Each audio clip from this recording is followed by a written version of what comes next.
Hey everybody, what's good? There has been a lot of talk about the Federal Department of Education being shut down. I am a huge fan of education and smart people, but I also like to research to see if there's a better way of doing things. So we're going to check out this video titled, "What Does the Department of Education Really Do?" by Impartial Points. So I'm going to leave a link to the original video in the description of this video so you can follow up with them if you want. Let's see if we're wasting time and money if we have a Federal Department of Education. While we do that, I'm going to keep working on this kid's book. Before we get into it, remember to go to coconutjustice.com and get you some clothes that I think would look good on you. Let's go. What does the Department of Education actually do? Let's hear them out. Welcome to Impartial Points and our comprehensive guide on the U.S. Department of Education. In today's discussion, we'll dive deep into the role of this federal agency. We'll explore what it does, how it supports local schools, especially those in rural areas, the various programs it administers, and its influence on higher education. Whether you're a student, parent, educator, or just curious about how education policy works in the United States, this video will help you understand the complexities and significance of the Department of Education. So, let's get started. Part 1. What is the U.S. Department of Education? The U.S. Department of Education is a federal agency that was established in 1979 under President Jimmy Carter. It became operational in 1980. Wow. The department was created to promote student achievement and to ensure equal access to education. Young. Unlike education systems in many other countries, which are highly centralized, the U.S. education system is primarily controlled at the state and local levels. This means that the Federal Department of Education has a somewhat limited but still crucial role in influencing education policy. Okay. It's one of the smallest cabinet-level agencies in terms of personnel, with around 4,000 employees. However, its influence is significant due to the funding and policy direction it provides. The department is responsible for overseeing federal funding for education, administering policies related to education, and ensuring compliance with federal laws like Title IX, which prohibits sex-based discrimination in education. Okay. Part 2. What does the Department of Education do? The U.S. Department of Education has several key responsibilities. Distributing federal funding. The department provides financial assistance to schools across the country. This funding supports a range of programs, from special education and low-income student support to school improvement initiatives and teacher training. Data collection and research. The department collects data on various aspects of the education system, including graduation rates, student achievement, and teacher qualifications. This data is used to inform policy decisions and to ensure accountability. Enforcing federal laws in education. Okay, so I always like to take a look at the federal government and compare it to actually something that works efficiently, actually. I always look at the NFL as a really good example that government actually can work. If you didn't have the NFL, the Bears, the Niners, the Cowboys, all of those guys would have to do all the planning and there's more resources if you combine all of your teams and then have like the umbrella company, right? So for example, because Chicago, New York, LA has bigger fan bases just because of where they are, if you left them to their own devices, places like, and I know this is hilarious to say, but Kansas City wouldn't have nearly the amount of money that it would take to compete with New York, Chicago, LA. So what you need is a body that kind of acts almost like a referee. And what they don't talk about is that the bigger market teams kick in a little bit more to the NFL, and the NFL then takes those funds and makes sure that other teams like Kansas City can afford someone like a Patrick Mahomes, and then they're about to, it looks like they're lining it up for 3 in a row, 3 Super Bowls in a row. So it is beneficial to have, I guess, a group of managers that kind of regulates where resources are going and not for anything, but I think that that is why the NFL is as strong and powerful as they are, is because they have done a really good job to make sure that these smaller market teams can be competitive. If you have a competitive product, if you have a talented team, if you have someone who continues to challenge for championships, you're going to get all that money back because your fans are going to be very invested in the success of your team. And kind of the same thing here. You have the federal government, which should be acting like an NFL, like the NFL, but then all of the states are the different teams. So if you have a federal education department, then the states that don't make as much money, so say Kentucky, say Indiana, they don't make as much money as, say, a California does. So if we want to make sure that those states stay competitive, especially in education, we need to make sure that these places are actually having money to fund the education. And it seems here like the federal government is actually just kind of doing that. It allocates resources to whomever needs it, and it kind of takes money from the people who make way more money. Again, the bigger markets. The bigger markets are New York.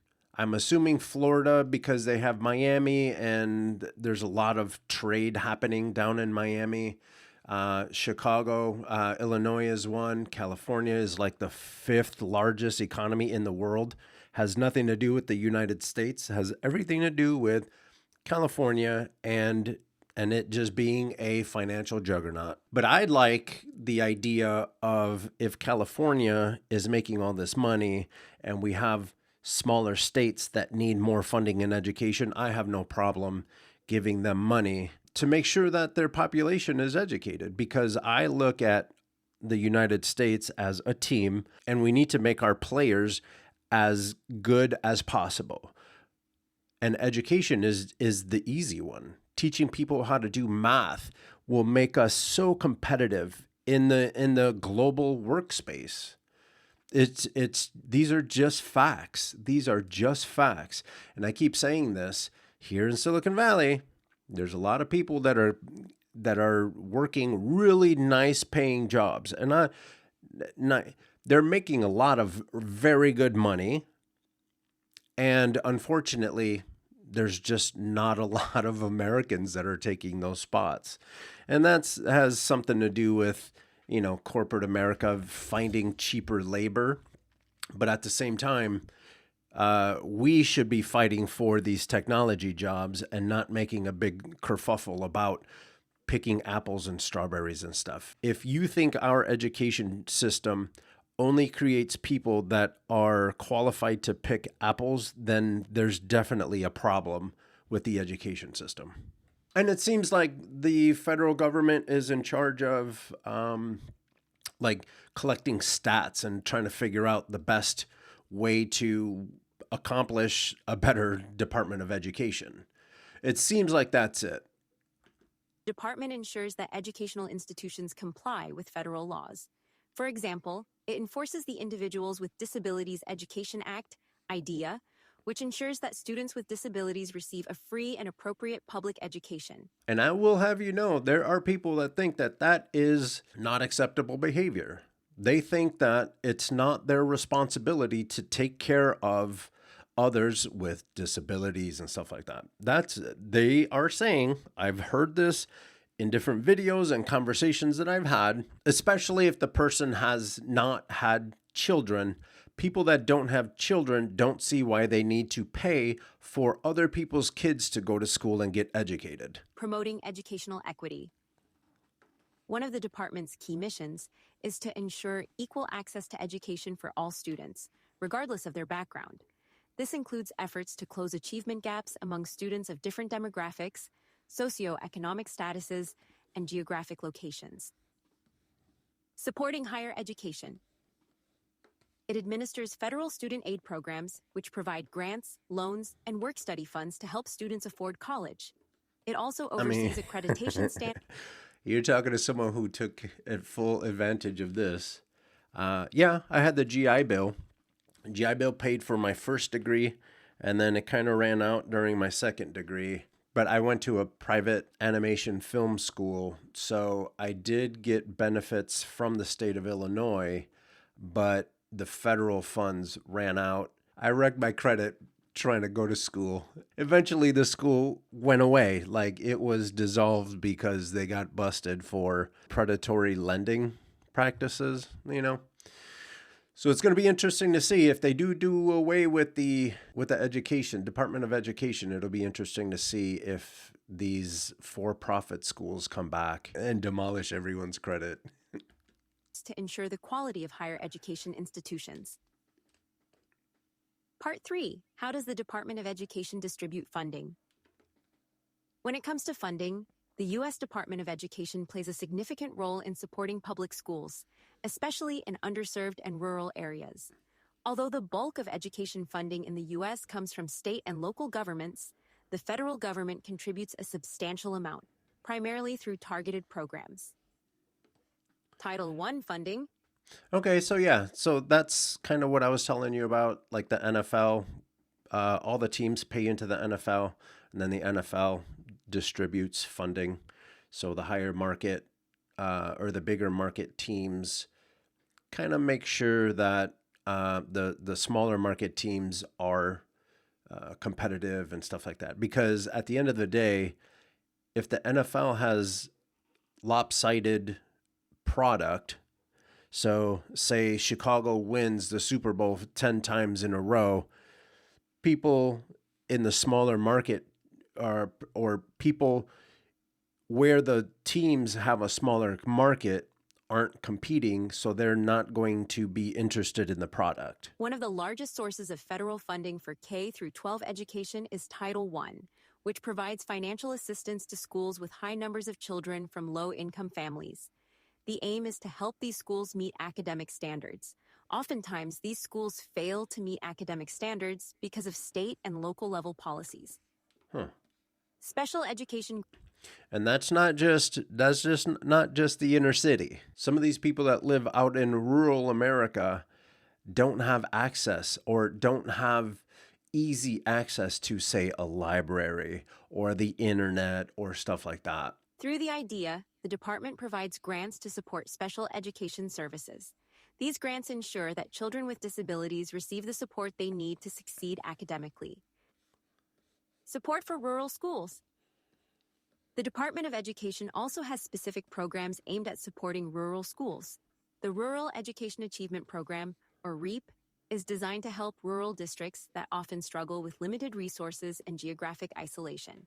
REAP provides flexible funding that can be used for technology, teacher training, and other essential needs. In 2024, how can you expect someone to be competitive in a technological workforce if it's hard to get to the technology? Approximately $200 million was allocated to rural schools through REAP and related programs. School Improvement Grants, SIG. It also provides school improvement grants to help struggling schools improve their performance. These grants are aimed at schools that have been identified as needing significant reform. Part 4. Various programs administered by the Department of Education. The Department of Education administers a wide array of programs that address different aspects of the educational landscape. Here are some of the key programs. Pell Grants. Pell Grants are a cornerstone of federal student aid. These grants do not need to be repaid and are awarded to undergraduate students with significant financial need. The maximum Pell Grant award for the 2024-2025 academic year is almost $7,400. So that's about a week and a half. That's about a week and a half in any given school. Student loans. The department also oversees federal student loan programs, including direct subsidized and unsubsidized loans, as well as PLUS loans for parents and graduate students. These loans often have lower interest rates and more flexible repayment options compared to private loans. TRIO programs. TRIO programs are federal outreach and student services programs designed to identify and provide services for individuals from disadvantaged backgrounds. They include Upward Bound, Talent Search, and Student Support Services, which aim to help students from low-income families, first-generation college students, and individuals with disabilities. Teacher Quality Partnership Grants. These grants are aimed at improving teacher preparation programs and ensuring that new teachers are ready to succeed in the classroom. The focus is That'd be often on helpful. high-need subjects like STEM, which means science, technology, engineering, and mathematics. Career and Technical Education, CTE. The department supports career and technical education through programs that provide funding for vocational training. The goal is to prepare students for the workforce by providing them with practical skills that are in demand in the job market. Part 5. The Department of Education's Impact on Higher Education. The U.S. Department of Education has a significant influence on higher education, especially through its administration of federal student aid programs. Okay. Federal student aid. The department is responsible for distributing over $100 billion annually in federal student aid to more than 13 million students. This aid helps cover tuition, fees, room and board, books, and other expenses. Without federal financial aid, many students would find it difficult to afford college. Accreditation and oversight. It also plays a role in overseeing the accreditation process for colleges and universities. While the actual accreditation is done by private organizations, the department recognizes these accrediting agencies, which in turn determines a school's eligibility for federal student aid. Addressing student loan debt. With student loan debt in the U.S. exceeding $1.7 trillion, the department has been actively involved in efforts to provide relief. This includes income-driven repayment plans, loan forgiveness programs, and most recently, proposals for widespread loan forgiveness. Socialism. Promoting higher education access and equity. Let's talk about that real quick. This loan forgiveness thing, the idea behind, say, Joe Biden trying to forgive these student loans is then that money, instead of going to the banks that offered these loans, what's going to happen is all those students with those loans will take that money, and instead of giving it back to the bank to pay off the loan, they're going to use it to pay their rent and buy groceries and possibly go out and buy whatever it is that they might need.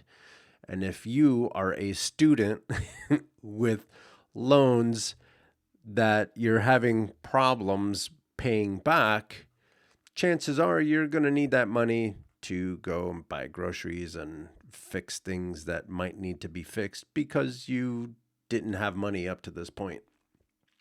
It makes sense. There's some people that get upset because their loans weren't forgiven. I'm one of those. I paid off my student loan debt, and then a couple years later, Joe came out saying that he was going to forgive everyone's debt, which, it's just bad timing on my part, I guess. But as long as it fixes the economy, I'm looking at all of these problems as what's best for the country. And having so many people be poor it doesn't make sense to me. If you have a gasoline engine, you need gasoline. More than anything, you need gasoline. And if your society is one based off of consumerism, you need as many consumers as possible. That's just how it works. If we're going to be doing this capitalism thing, you need as many people with as much capital as possible. All this stuff where the rich people have it, and then we have to dance around and make sure that we're doing everything that they say so then they can give us, less than $15 an hour. That doesn't necessarily make sense to me. Not in a consumer economy. You need as many consumers as possible if you're going to base your economy on consumers. The department supports initiatives that increase access to higher education for underrepresented groups. This includes historically Black colleges and universities, HBCUs, minority-serving institutions, MSIs, and initiatives aimed at supporting first-generation and low-income students. Part 6. The importance of the Department of Education. Okay, let's The see. U.S. Department of Education plays a critical role in shaping the educational landscape of the country. Here's why it's important. Ensuring equal access. One of the department's primary missions is to ensure that every child. This one is very important. Ensuring equal access to education. During college, I worked at a high school where a bunch of rich kids went, and the experience was completely different. Teachers didn't have to buy supplies for their students, none of that. The experience was completely different. And this is not even color related. This is just the haves compared to the have-nots.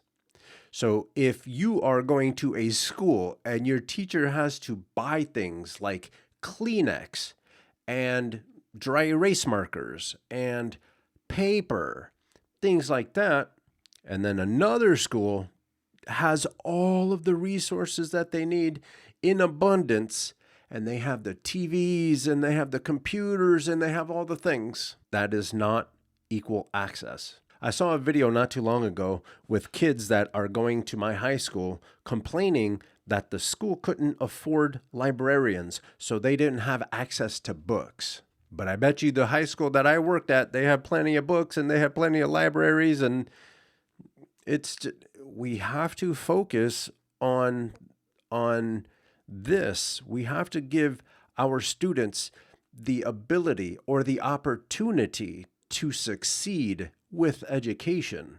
Access to a high-quality education, regardless of their background or where they live. This is particularly important in underserved communities, where federal funding can make a significant difference. Promoting accountability. And that includes rural America. Through data collection, research, and policy enforcement, the department helps hold schools accountable for student performance. This encourages schools to strive for better outcomes and ensures that federal funds are used effectively. Supporting economic mobility. Education is a powerful driver of economic mobility. By providing funding and support for schools and students, the department helps equip the next generation with the skills and knowledge they need to succeed in the workforce and helps provide them with more economic stability. Adapting to modern challenges. That's kind of a big thing. You have to set people up for success, including the teachers. If you have successful teachers, the teachers will then impart that knowledge. So when your kids graduate, they have a better picture of what actually the world is all about. And they'll be able to think their way through problems instead of putting up their fists and shooting and doing all the silly stuff, right? Changing world, the department is tasked with addressing new challenges, from the COVID-19 pandemic's impact on education to the growing need for digital literacy in a technology-driven economy.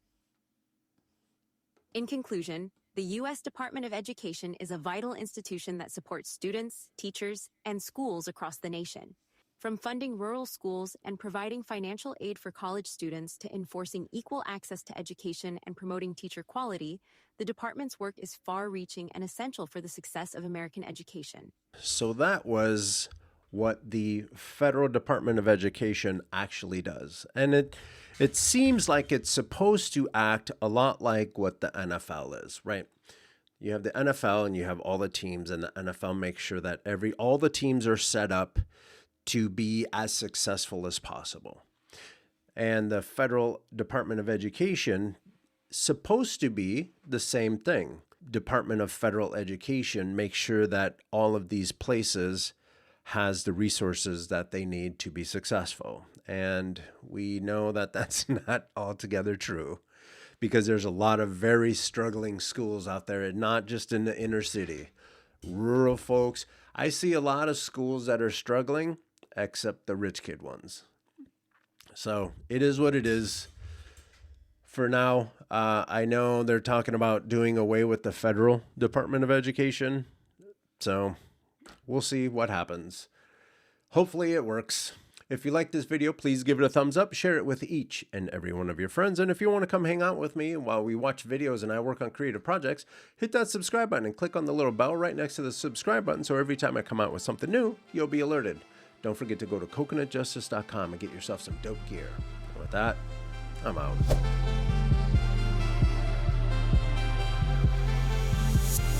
Coconut Justice.